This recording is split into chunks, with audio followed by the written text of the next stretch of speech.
Hey guys, welcome to Any Last Words. I'm your hostess with the mostest, Joe.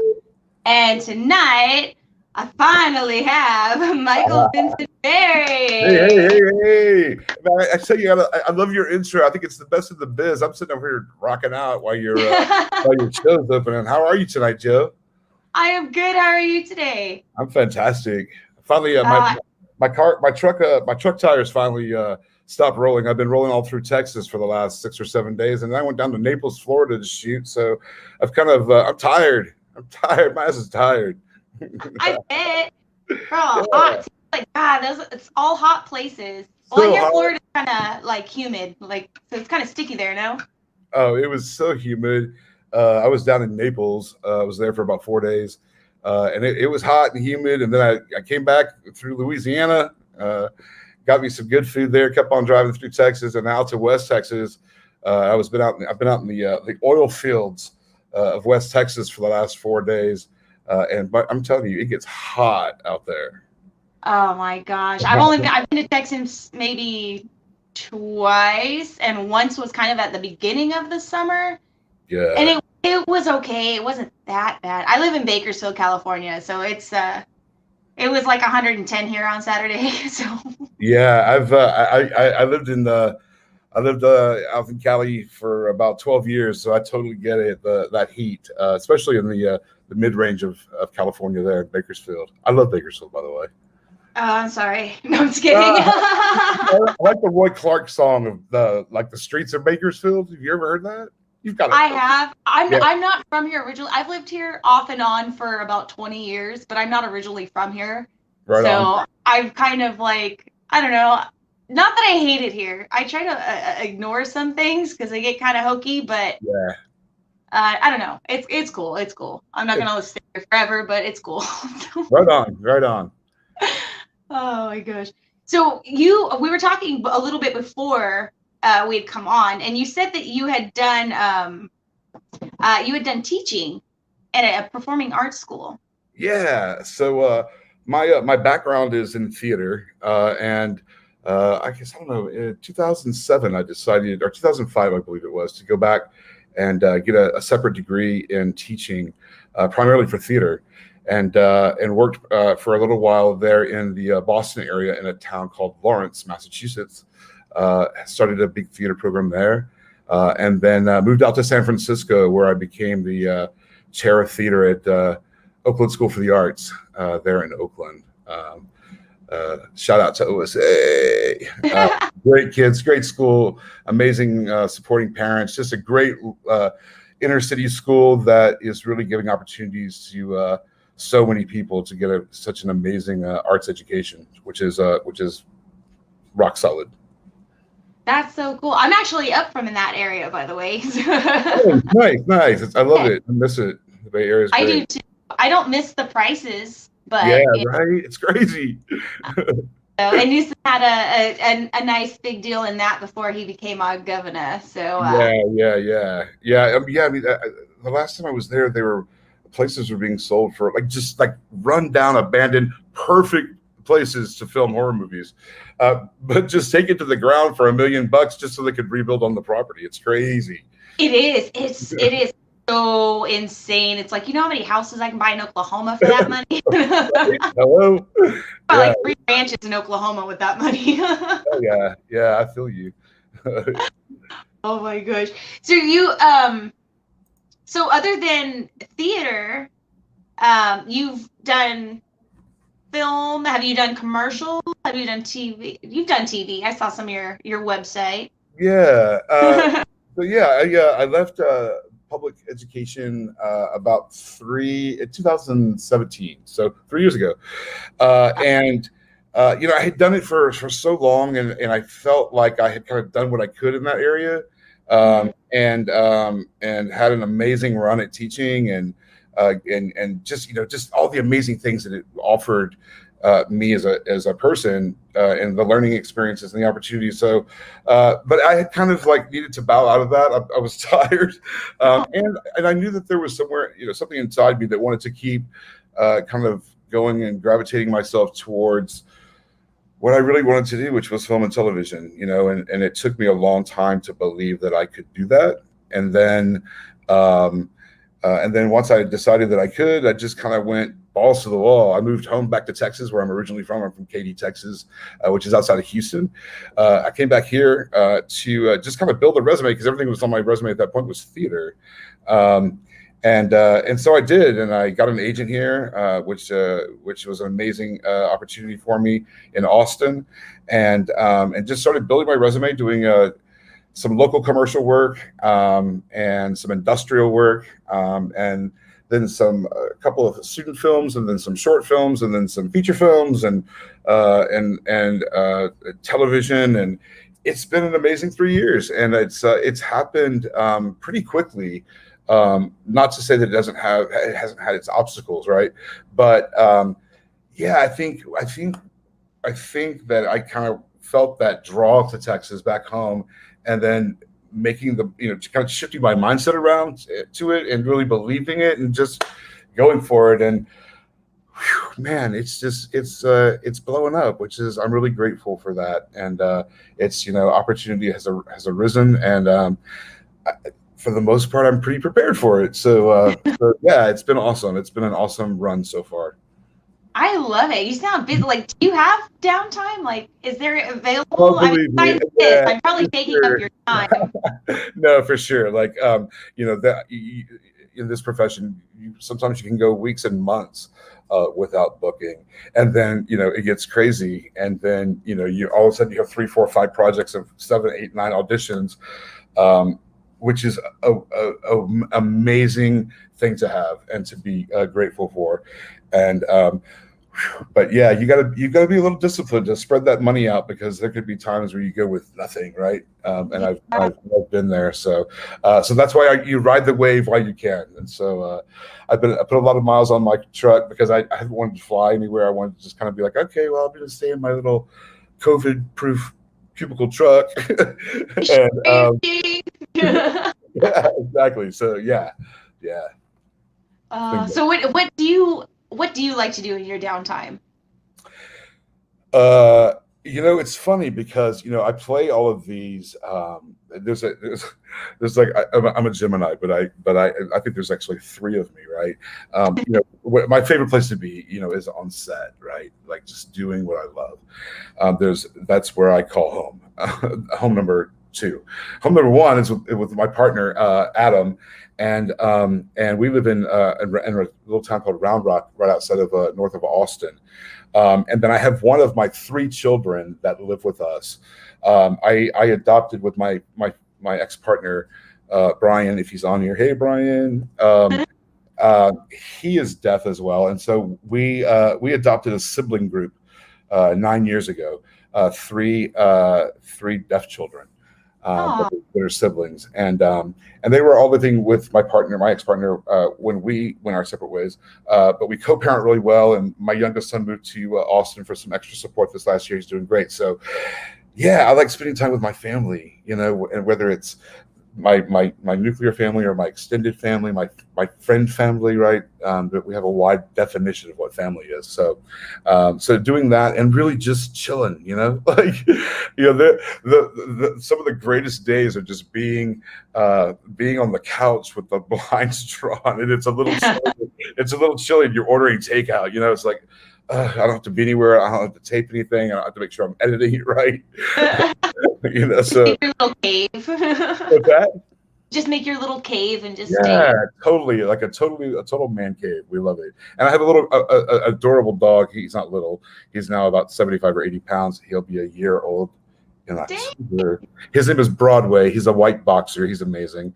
A white boxer? Yeah, a white boxer. He's beautiful. I'll bring up a picture of him later. Yeah, I'm gonna have to Google that or something. I don't think I've ever heard of a white boxer. That sounds pretty ironically, like albino, or no, he's just white. He's got some little black dots on him, but he's a white boxer. And ironically, most of the white boxers are deaf.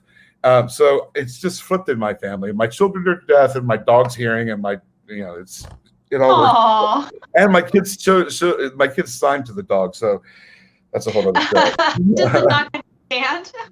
Yeah, he does. He understands a lot more there with them than he does with me. I'm like, sit. And he just cuts around. Like, what? Yeah, exactly. Oh my So gosh, I love it. That sounds like you have a really wonderful family. Oh my I gosh. do. I have an amazing family, amazing family, very supportive, very supportive. It takes a lot for it takes a lot to do this work that we do.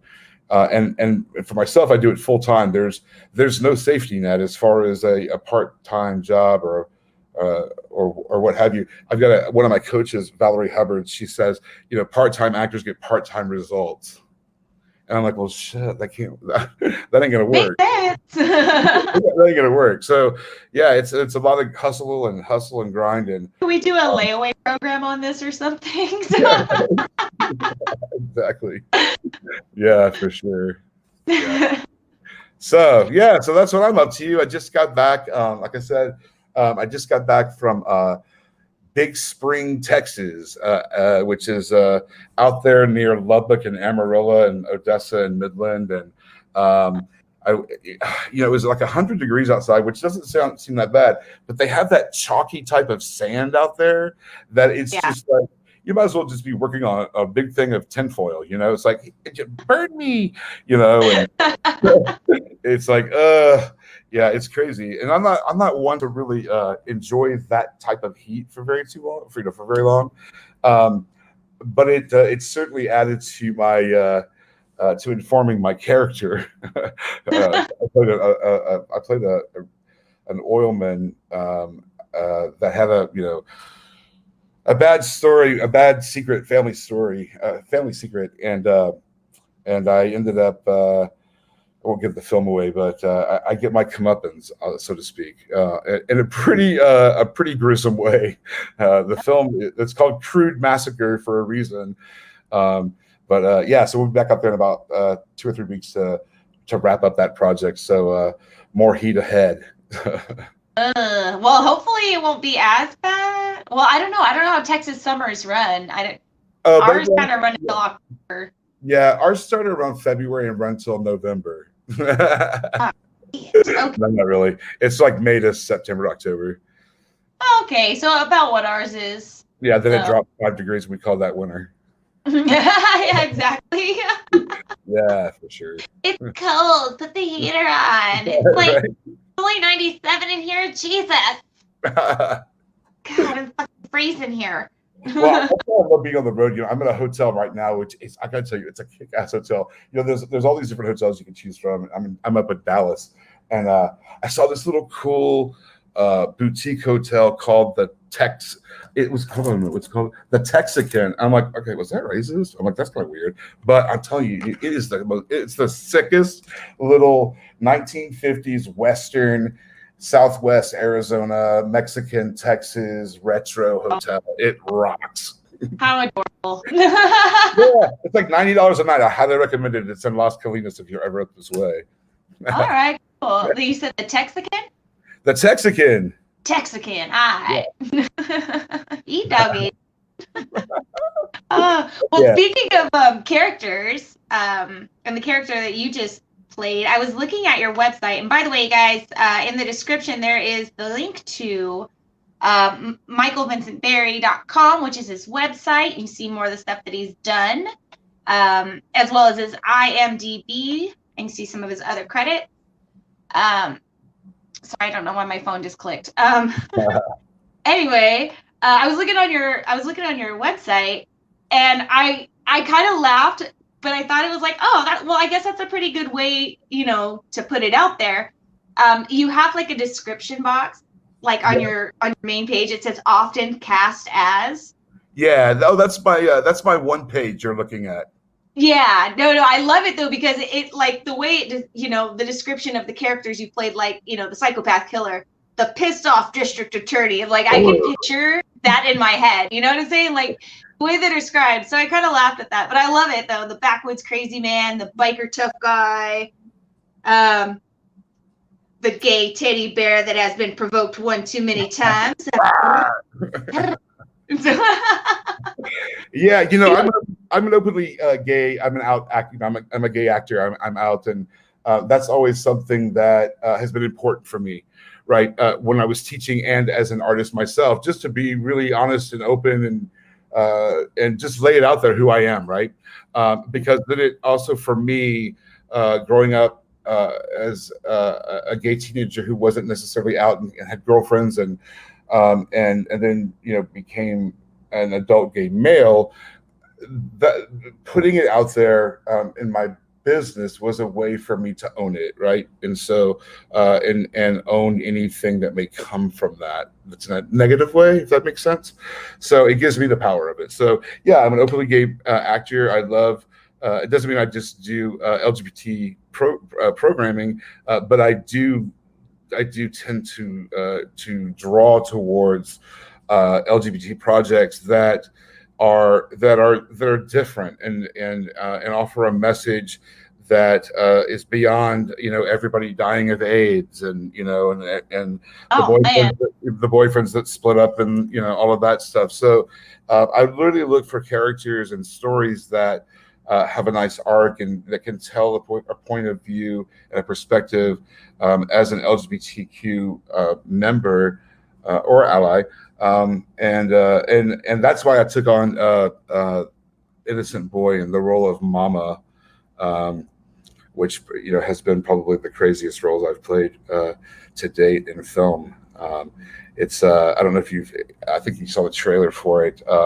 It was put on by the Contested Edge and Mataloni Productions, a brand new kick-ass gay director out of Dallas named Brock Cravey, who I think has won every single award that we've entered in the festivals for Best Director.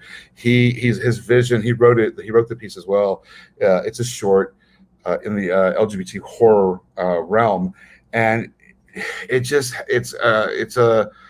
a story about this dystopian, mama and her trans boy or girl, like it didn't matter, and then in a utopian end of days kind of story where greed and love and sex and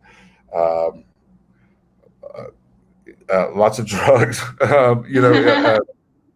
it was just kind of a crazy, wacky movie that had it brought to light and to surface some really cool stuff. It had parts of Christianity in there, and obviously LGBT issues, and he crafted an amazing movie that has just been picked up by the distributors of Call Me by Your Name, which won the Oscar, and also it's now on Sony Amazon Prime, I should say, and on Reverie. So it's just like it's taken off. It's doing amazing stuff, and I was blessed to have that role, playing something totally out of character for myself, in a misogynistic way, but very much myself and the ability to open up as an artist and kind of consume a character and let it consume me. Was there any kind of special preparation that you had to do in order to prepare yourself for that role, or was it just something that you just found that came naturally along the way? I in all the roles that I play, I like to really first try to find myself in them and where they lie within myself. And so with Mama, there were certainly issues, kind of. They ran the gamut, really. There were several different issues that I identified with in that character, and so I found those moments and those things that I knew, but then I also kind of let her just speak to me, and through Brock's writing, she did, and then I just let myself go into that darkness, really, because it was within that darkness that I found the light of that character, if you will, which was kind of really cool to let myself go so much that I could see her wonderfulness amid all of the insanity that role was. Do you feel that might have changed yourself maybe a little bit after? Yeah, I mean, I think every role changes me to some degree because, I'm able to find the similarities, and then also things that are revealed to me that I'm like, oh, okay, yeah, I didn't know that about myself, and so that's super cool. So yeah, I try to take a little bit of every character with me and learn something from it because that I think just informs, and I throw that in the toolbox and move on to the next character. Cool. And you said it's on Prime, right? So everybody can see it already? Yeah, it's on Prime. It's called Innocent Boy. Um, um, and yeah, and it's streaming on Reverie as well. So go pay $1.99, watch 13 or 14 minutes of amazing cinematography, amazing directing, and some pretty kick-ass acting from our ensemble cast. Nice. Yeah. Go check that shit out. Yeah. Is there any kind of film that you haven't done yet that you really want to do? Yeah, $25 million one. You know what? That's the best answer I think I've ever had. I want one that pays me a whole lot of money. I'm not gonna bullshit you. I mean, right? I mean, yes, I love the craft. I love the art. Yes, I love the journey. But a nice 25 you like million bills paid would be too. awesome. So. What's that? I said, but you like your bills paid too. So. Exactly. I like to be able to pay my bills and maybe my parents off. But no, I mean, roles I haven't played or movies I haven't played. Well, I'm kind of I turned 51 this last year. I'm not the most not as agile as I used to be, so I'm not really doing much action films. But yeah, I mean, I think some more LGBT stuff. I mean, I love the horror genre. I love the horror genre. It's funny because I didn't start off necessarily kind of following the path of horror and all of that.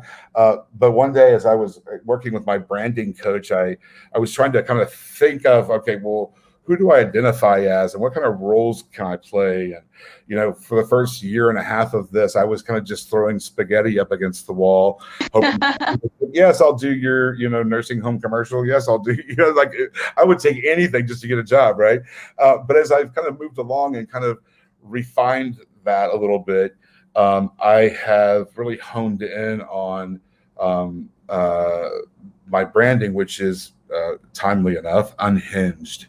And I saw that because I looked at my resume and I thought, well, what does everybody else see me as? What's everybody casting me as? And they were serial killers, rapists, drug cartel, mobsters, the bouncer, and every once in a while, if I'm lucky, I'm like, oh, hi guys, I'm also I'm your gay little neighbor on the welcome wagon committee, so like all of that's good for me because the spectrum I kind of try to stay within is, and this unhinged is everything from lineage of mice and men on this end of the spectrum, which I think everybody can identify with them, right, all the way to the rapist serial killer, which I'm playing more and more of these days. So yeah, within that spectrum, unhinged, and a lot of horror falls within that realm. So I've been digging it, I grew up so much not even being able to really sit through a full horror flick, scared to death. I mean, I think my first one that I lost my mind over was the original Omen, right?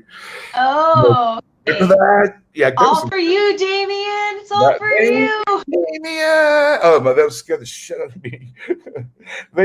When they had that elevator scene, I'm telling you, I didn't get on an elevator for 15 years after that elevator scene in the Omen. I'll take the stairs. I'm fine. That's all it took for me. I'll jump out the window. It's fine. Yeah, or just stay home. So yeah, escalators it was for me from that on. But yeah, I dig the horror genre, and and especially when I'm able to. For me, again, it's all about story, right? So when I can find, because let's face it, there's typical slasher movies, right? Everybody got that, right? But when you can get into a horror film that has a cool story, that's really, really cool for me. It's and it just becomes the genre that just so happens to be horror, right? The West Texas film I was telling you about earlier, I've been out filming in West Texas, and the film's called Crude, Crude, Crude Oil. is like crude oil. It's called Crude Massacre, and it's a really awesome story because I play like a father, an oil man father with a disgruntled daughter. And there's a big family secret that's been kept for years. I'm not going to give away the plot, but the cool thing about this movie is that, yes, it's got all the blood and gore, and it's got a lot of blood and gore, right? A lot of it. But it also has this kick-ass story. So right from the beginning, Vin Scott, who is our director, was really, really, really gifted and adamant about the fact that he was like, look, we're going to tell him almost who did it. But what they're not going to know is why it was done. And so that's kind of cool. When you can throw that kind of story in and also get some blood and guts going, it's like, sign me up, I'm all in. Nice. Oh, I can't wait to see that one. When you guys get closer to the release on it, I mean, if you'd like to, please send it my way, and I'd love to share with everyone else. Yeah, right on. That would be awesome. Thank you. Yeah. Is there anybody in horror that you haven't worked with that you would like to work with one day? Like, do you have a goal actor or actress that you would like to work with one day in horror? Not really. I mean, when I think about it, like, how do I say this? I mean, there's so many talented people, and there's people that have quote unquote made it, right? That's easy to go, oh, I want to work with this person or this person. But there's also a lot of people that haven't made it that, I'd love to work with. I'd love to work with the actors here in Texas that I have either worked with before or not worked with before, but I know their work. Or, for me, it's not about working with a star. It's about working with someone who's an awesome actor that's awesome to be around. Does that make sense? No, that makes absolute sense. I'm not really starstruck. I mean, of course, there are some people I would love to work with. They may or may not be in horror, but one, just to be working, and two, to be able to work with people that are in my community, so that we can not only create great films, but also have a kick-ass time doing it. Like, I'm for happy. Let's do it fun way. The fun way. So no, I'm not really. Not really starstruck over, working with anybody particularly, just with great people who are fun to be around that love this thing we call film and television. Okay. That is one thing that I have found very comforting about the horror community is that everybody is so welcoming. Yeah. And everybody just wants to have a good time. Like, exactly. I've been to other conventions for other stuff, and it's just kind of meh. But every convention that I've been to, every time I've been on set or been anywhere else, like, everybody's just like, yay, new people, join us. Like, is this a cult? What's happening? Well, I think it's a really good point because particularly in horror, which, let's face it, hasn't always gotten the best of raps, right? I mean, like, oh, you're doing horror, or, Yeah. So I think really particularly within this genre to be able to support each other and see each other's work and work at each other's projects, it's kind of cool to be our own little, we're gonna go, secret club. We're gonna do horror films, like, that's pretty cool. Yeah, because it's. I mean, they're out there, like, the communities and the conventions, but it almost feels like you have to either be in the know for it, or you have to really go search for it because it's not going to be put out in everybody's face. Right. So I do like that. I like the little secret society. Yeah, it's super cool. Yeah. So. Do you have after this you said Crude Massacre? Crude Massacre. Yeah, that's when we're filming out in Texas.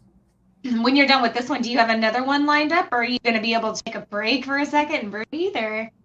I'm going to take a break for a minute. I was out in Florida filming a new project that's a feature called The Last of the Grads. It's a fun teenage high school slasher film. Ironically enough, in that film, I play a sheriff. So I'm actually playing one of the good guys. in that one. Although I found a little way to make him unhinged a little bit because I got to do that. I got to find out something screwy in all my roles. So yeah, that. Yeah, there's I did a film about a year and a half ago. They're still wrapping up some stuff in post production called The Dark Side of Being Kind. It was done by a local Austin production company, Bearline Films, where I play a suburban a serial killer, a suburban soccer dad turned serial killer. So put all that together. So that will be coming out. So that'll be awesome to have that happen. I talked about Innocent Boy.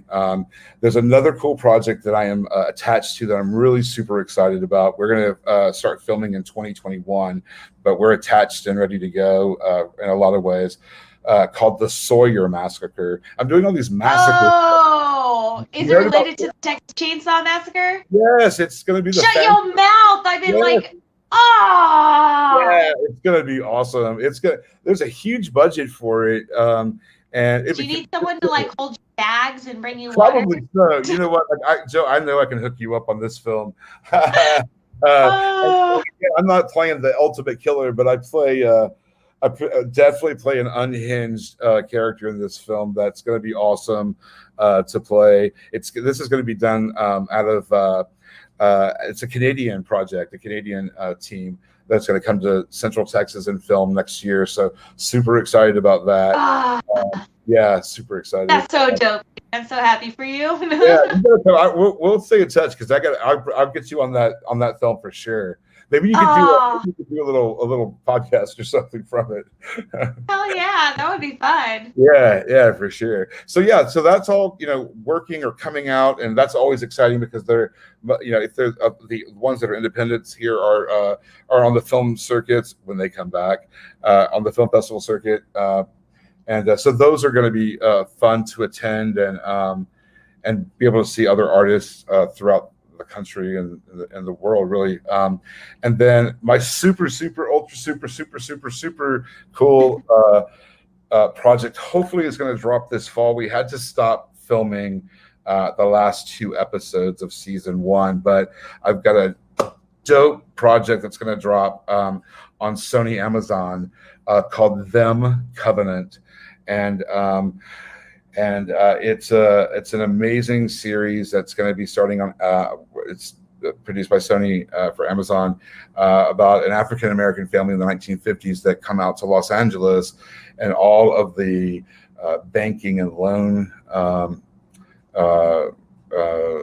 scandals that happened to African Americans in this all-white neighborhood of LA, and leaving their North Carolina home. To kind of start this new life, and I won't tell you any more of the details because I'm sworn to secrecy. But that I'm a hot mess in that show. It's not pretty.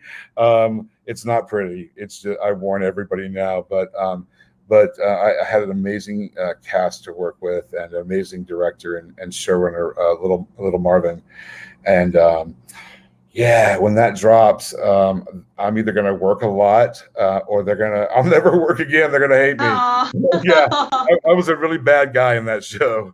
Shit. But I'm a big old teddy bear, remember? So hopefully they see that as well. So you're like, I'm nice. Exactly. Yeah. Oh my gosh. So what was your favorite character so far that you've played besides I just had it in my head. The one that we just besides that one, what do you have a character already that you favored playing? In film and television or ever? Ever would, easy. That would be Lenny from Of Mice and Men. I've played him a few times actually. There's just you're gonna catch me in my soft spot now. Did you have a mouse in your hand while you were doing it? I have. I've done it with a mouse and also with oh my gosh, what did my college costume and wardrobe and prop person. I think she built it with some pantyhose with stuff with cotton and little eyes. My little mouse. It's okay. Yeah, that show though, right? I mean, it's just it's heartbreaking, and there's a lot of there's definitely a lot of Lenny in me. I've identified with that character very, very well. Ah. Did you grow up doing theater? Like, was that something that was a part of your household, or was that something that you came into on your own? Well, it's something kind of fell into via my mother, and what I mean by that, my mom, when she was younger, she did they call it lip syncing now, but it was called pantomiming back then. Uh-huh. You know what I'm talking about? So she would pantomime, and I think at the time she was supposed to go on the Jack Parr show in LA, which was the precursor to Johnny Carson, but her mother was very ill, so she wasn't able to go. And there's a long story, backstory of that. But subsequently, I just remember being in front of a record player with a wooden spoon in my hand, at a young age. And I would be competing for like talent competitions in middle school, and I would be doing like Dolly Parton and Kenny Rogers' "Islands in the Stream." Oh my gosh, I love it. I was lip syncing with this, wooden spoon, and I stayed at that long enough that my senior year of high school, when I wanted to be in the talent show, because by then I was doing theater, full time in school, I wanted to be in the talent show, so I got one of those monkeys that was like a puppet that. Oh yeah. The arms that wrapped around you with the legs, and I dressed it up in like this like super sleek black dress, and I was in a tuxedo, and I did "You Don't Bring Me Flowers." I lip synced "You Don't Bring Me Flowers" by I think Neil Diamond and I don't know, Barbara Streisand. I don't know. I mean, it's like, if you couldn't tell I was gay then, I mean. Hey, I won that damn show. I won that talent show, and yeah. So I think it was then, and I had my best friend at the time in high school there. Her name was Christian Torres, and Christian and I, we were doing all these local competitions and certainly things within our theater school and speech school and department. And I think we went and won something called like the National Acting Championship. Where they give you trophies that are 45 foot tall after you've paid your $175 registration fee. I think that's how it started. Oh. So, yeah, and then I just started doing theater and working on, working in, I've worked crazy jobs. I've worked in funeral homes. I've been homeless. I mean, the whole 9 yards. So, but hey, I'm 51 and things are certainly looking up. Well, you do not look 51, sir. Yeah. You said that earlier, and I was like, what? I know I don't have glasses yet. It's all smoke and mirrors. Oh my goodness. Excuse me. So do you oh damn it, I just lost it. Yeah. Sorry, I'm surprised this didn't happen more often tonight, because usually that does. I usually give myself about 5 Yeah. I think I've used about 3 so I'm doing okay tonight. I think you're rocking it. You're rocking it. And I think you said earlier too, you also normally have some music to break up some stuff. So yeah, that might be it. You're plowing through tonight. That one. I'm also thinking about Vegas tomorrow, because I'm going to Vegas in the morning. So that's my favorite place on earth. I'm excited. I'm sorry? Go ahead. Where are you going to stay? I'm going to stay at the Apache at Binion's. At where? Oh, no, I'm not staying at the Apache. I'm staying at the Four Queens. Oh, yeah. I love it. I gamble. Yeah. Yeah, I'm going to be off of Fremont Street. My friend, he's actually, he's the producer for another show that I do, and he's a film director. He does like a lot of horror and stuff. Yeah. And he decided to do this like documentary about living on Fremont and not leaving Fremont. Like, you have to stay there, and it's living off of, it's like the average American household budget, which is about $5,000 a month. I don't know how he got that number, but that's the number he got. So he has $5,000 to live off of for the entire month on Fremont Street. Well, hey, you know what? There's a White Castle there that you know what? Yes, I love White Castle right there. He can get like at 4 o'clock in the morning when he's super drunk and he's lost all of his money for the night. He can get like 12 White Castles and a vanilla milkshake for like $6. Yeah, you get it for shit there. Yeah, he's all set. Yeah, but he's like living in a hotel and everything. That sounds so, like an like awesome the whole, adventure. Does he gamble? Yeah, a little bit. Like Yeah. he'll take $20 a day or something, and like Yeah. go down in the evening when he's doing a live stream and gamble while he's doing it live. But I don't understand how to do that. My partner's the same way. He's like, oh well, babe, we're gonna go to Vegas. He's like, I'm gonna spend like my limit's gonna be like $10 a day. I'm like, $10 a day? I spend 35 in the gift shop before I get coffee in the morning to go out to the machine. So like, what are you talking about? $10 for my first drink. What are you talking about? Oh. Whatever. That's cool. That sounds like a great project. Great city, and I'm all for it. I love documentaries. So is that what you say? He's doing documentary? Yeah, it's like documentary style. So he's gonna, I guess, go around and interviewing like the street performers and different people that are there, and that's awesome. That's realness right there. Right? That's survival. That's people trying to survive. And trying to survive in a way that's really kind of unimaginable. But and that they're street performers. I mean, that's kind of, I respect that. That's some real shit. Oh hell yeah! It's kind of like an old art, isn't it? I mean, that's always been a. Yeah. So. Yeah. I love it, but they shouldn't charge those people all that money to sit out there. So. No, I agree. Just let them do it. It's fine. Right. That's right. Well, sir. What else? We're just about the end of the show, sir. Do you have anything you want to crown people's faces real quick? No, thanks for listening and tuning in tonight. And I'm excited about these projects. There's some really, really great art. If you haven't seen Them Covenant yet, check it out on Amazon Prime, and certainly look forward to some other work that I'm going to be putting out there. Some amazing directors, producers, and of course actors that I'm fortunate enough to go play with. And I would just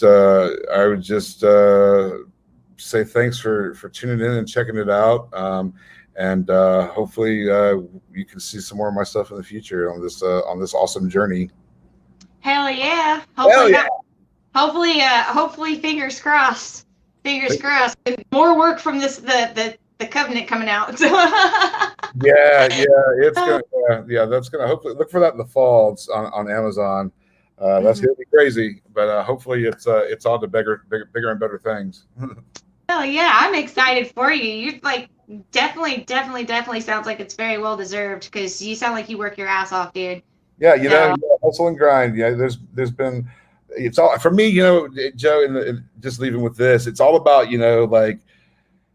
once you decide you can do it and believe in yourself, it's all about mindset. So a lot of people talk about their teams, and I've got an amazing agent here in Dallas and in LA and New York and all of that. I signed with a brand new manager for myself this last month, Susan Ferris out in LA with the Bohemia Group. And you've got acting coaches and vocal coaches and all these people that you're working with, business coaches, Wendy Elaine Wright out in LA that I work with, and Valerie Hubbard. But I have also a part of my team is a company called Live It Choice, a person by the name of Bellany Deshawn who owns that, and it's all about mindset, right? Mindset, and so that's a big piece to my team, and it certainly allows me to kind of go on when days are looking pretty shitty and you don't want to go on anymore. But so that's a big part of it all. And and then just allowing me to be part of this big genre, this amazing genre of horror. So please check it all out, and follow me on Instagram and Facebook, and send me messages. I'll respond to all of them, and keep allowing me to play in your playground. I would appreciate it. Absolutely. I'm glad you're here, sir. Yeah. So you guys, sure, it's in. I have a couple of links that you guys can click to get over to Michael. Actually, I'm going to say it, by the way. I like your name because it sounds like an action star. It's like Michael Vincent Berry. Vincent Berry. Yeah. Shoot him up, pow pow. Yeah. There were so many Michael Berrys and all of this stuff. I'm like, I hated that name as a kid. I knew when I heard Michael Vincent Berry as a kid, that meant my ass was about to get a whooping. Right? You didn't come home before the street lights Do came not let on. Mama call you Michael Vincent Berry by your full name. It's not going to be good. So it's an homage to her. I finally owned it. So yeah. So. I love it. And that's what I kept thinking the whole time. I was like, sounds like a fucking action star, dude. So like a Jason Statham kind of feel to it. Yeah. But you guys could check out in the description. There's a link to his personal website and to his IMDb. As soon as we're off from here, I will add his Facebook and his Instagram, so you guys can go ahead and check out all of his different platforms and follow just the awesome fucking world that Michael Vincent Berry lives in right now. So thank you, Joe. Thank you so much for having me on. It was awesome, and I can't wait to. I'm going to get you on that Sawyer Massacre film set. Watch out. Why you lie to my face so much? I got feelings, sir. Well, a little bit. Yeah. Oh my gosh. Well, thank you so much for coming on and for sharing with us. I really appreciate it. It's a pleasure. And I gotta get you on again later on too. When you got more stuff coming out, I want to see it. And I want to share it. So thank you guys. Yes. Thank you guys for joining us so much. I appreciate you guys so much. Wednesday, I don't know if I'm going to be in Vegas still or if I'm going to be driving home or what. So we're just going to play Wednesday by ear, y'all. So we'll see. If anything, I'll hit you guys up earlier in the day. Other than that, I love ya. Mwah. And I didn't line up my video. Okay, there it is. All right. Bye, guys. Bye.